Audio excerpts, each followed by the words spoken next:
geçenin vicdanına sıçayım.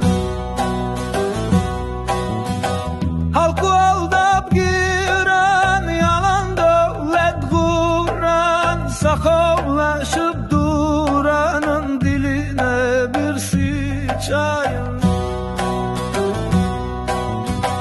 Devlet ki diyen, sömrüp yiyenin, ovadan kastım giyenin kostuyuna sıçayım. Göğe maruyla yerde çölü yalan, yurdu aldı ilenine sıçayım.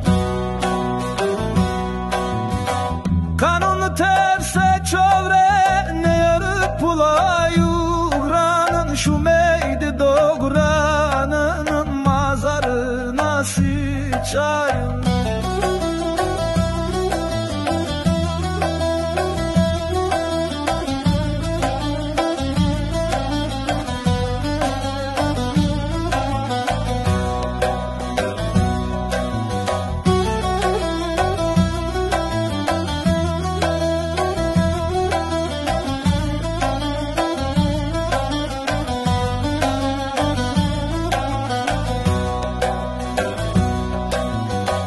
Para horluk getiren, boş mecliste oturan, halkı berge batıran, boş kellene sıçayım.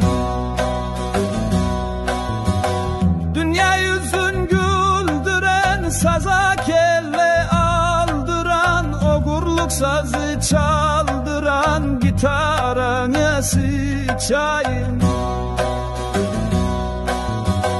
Yalan sözden kandıran, haram pula saldıran, kaşan köşkler kaldıran, köşkünüze sıçayım.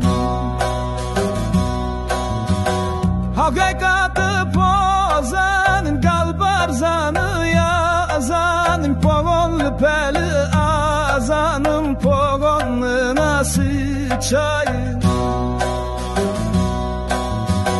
Ben sattıran barıga, yer ektiren garba, su vermedik darına, arçınına sıçayım. Vicdanını yuvudan gürleyendir ovadan, ence çayı sovadan, aksakalına sıçayım. Ne kuran katın açan, hürperi gündere guçan, dinden sorsan gebden kaçan, hayınıza sıçayım.